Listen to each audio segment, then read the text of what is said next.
നമസ്കാരം. പതിരും കതിരും.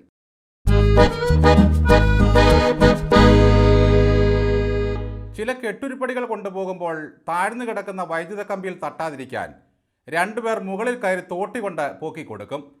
ലൈൻ പൊങ്ങുന്നതിനനുസരിച്ച് കെട്ടുകാഴ്ച മുന്നോട്ട് പോകും. തെരഞ്ഞെടുപ്പ് കാലമാകുമ്പോൾ പിണറായി വിജയൻ്റെ പ്രായപരിധി പാർട്ടി ലൈനിൽ തട്ടാതിരിക്കാൻ ബേബിയും ഗോവിന്ദനും കൂടി തോട്ടിയുമായി കയറി പൊക്കിക്കൊടുക്കും. എന്നിട്ടൊരു തമാശ പറച്ചിലുണ്ട് ബേബി സാറ്. ജയിച്ച ശേഷം മുഖ്യമന്ത്രി ആര് എന്ന് പാർട്ടി തീരുമാനിക്കും. അത്രയെങ്കിലും പറയാനുള്ള അവകാശം പിണറായി സാറ് ബേബിക്ക് നൽകിയിട്ടുണ്ട്. പാർട്ടി ഇടതുപക്ഷത്തിലും PB വലതുപക്ഷത്തിലുമായി കൊണ്ടു നടക്കുന്ന പിണറായി മുഖ്യമന്ത്രി ആകണമോ എന്ന് പാർട്ടി തീരുമാനിക്കും പോലും. പാത്രം കഴുകാനും ഇത്തരം പ്രസ്താവന ഇറക്കാനുമല്ലാതെ ബേബി അധികമൊന്നും പുറത്തോട്ട് നമ്മൾ കാണാറില്ല. ഇപ്പോൾ മുഖ്യമന്ത്രി സ്ഥാനത്തേക്ക് ഒരാളെ മുൻകൂട്ടി പ്രഖ്യാപിക്കുന്ന രീതി പാർട്ടിക്കില്ല പോലും. എല്ലാം സമയമാകുമ്പോൾ പിണറായി തന്നെ സ്വയം പ്രഖ്യാപിച്ചുകൊള്ളും. ഇത്ര നിഷ്കളങ്കനായി പോയല്ലോ ഈ ബേബി സാറ്. മറ്റ് PB അംഗങ്ങൾ മത്സരിക്കുമോ എന്ന കാര്യത്തിൽ ഇതുവരെ തീരുമാനമായിട്ടില്ല.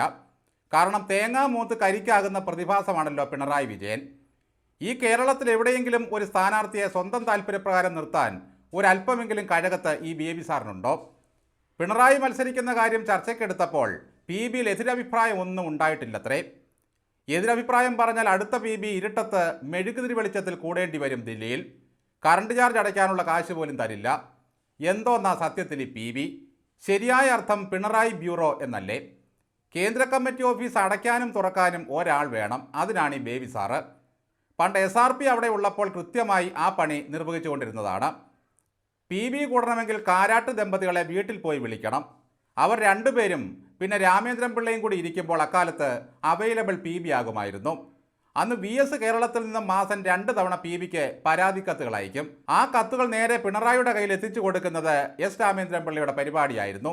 അന്നതൊരു ഫലിതമായി ആരോ പറഞ്ഞിട്ടുമുണ്ട്. പെട്ടി തുറന്നെടുക്കുന്ന ഈ കത്തുകൾ രാമേന്ദ്രൻ പിള്ളയാണ് പിണറായി വിജയനെ കൊണ്ട് ഏൽപ്പിക്കുന്നത്.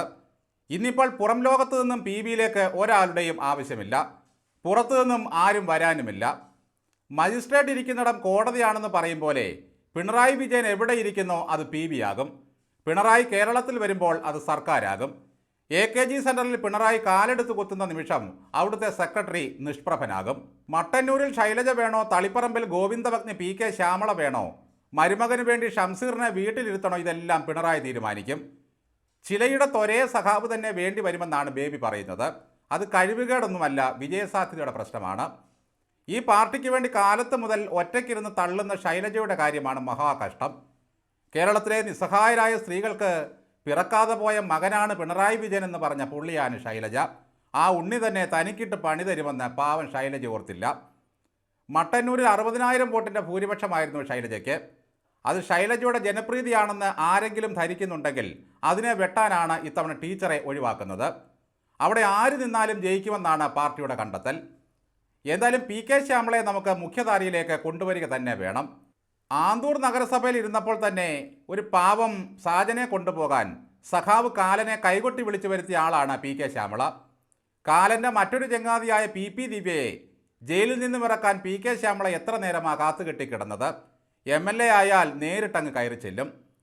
ഒരു വീട്ടിൽ ഒരു MLA എന്ന പദ്ധതി പ്രകാരം മേയറൂട്ടിയെ മത്സരിപ്പിക്കേണ്ടതില്ല എന്നാണ് തീരുമാനം. അഥവാ മത്സരിച്ചിരുന്നെങ്കിൽ ആദ്യത്തെ 2 റൗണ്ടിൽ തന്നെ ഭൂരിപക്ഷം 1,00,000 കടന്നേനെ. എന്തായാലും ഭാര്യയെ രംഗത്തിറക്കിയ ശേഷം ഗോവിന്ദൻ സഖാവ് വീട്ടിലിരിക്കാനാണ് തീരുമാനം. സാമുദായിക സന്തുലിതാവസ്ഥ നോക്കുമോ സ്ഥാനാർത്ഥി നിർണയത്തിൽ എന്ന ബേബി സാറിനോട് ചോദിച്ചപ്പോൾ സാമുദായിക ഭദ്രതയാണ് പാർട്ടി നോക്കുന്നത് എന്നാണ് ഉത്തരം. സാമുദായിക ഭദ്രത പോലെ തന്നെ കുടുംബ ഭദ്രതയും ഞങ്ങളുടെ പാർട്ടിക്ക് പ്രധാനമാണെന്ന് പറയൂ ബേബി സഖാവേ.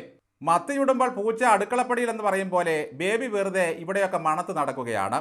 അല്ലാതെ ഒരഭിപ്രായം പോലും പിണറായി ബേബിയോട് ചോദിക്കാറില്ല. പറയുമ്പോൾ ജനറൽ സെക്രട്ടറി ആണെന്നൊക്കെ പറയാമെന്ന് മാത്രം. അല്ല ബേബി സാറേ, ഇനി ഒരു 10 വർഷം കൂടി പിണറായി വിജയൻ്റെ പ്രായപരിധി നമുക്ക് പൊക്കിക്കൊടുക്കാമെന്നിരിക്കട്ടെ. അത് കഴിഞ്ഞ് എന്ത് ചെയ്യും? ദേശീയ സെക്രട്ടറിയായി വിരമിക്കാനേ ബേബി സാറിന് എന്തായാലും യോഗമുള്ളൂ. പിണറായിയെ എത്ര കാലം പൈതൃക പട്ടികയിൽ ഉൾപ്പെടുത്തി ഇങ്ങനെ പാർട്ടി സംരക്ഷിക്കും?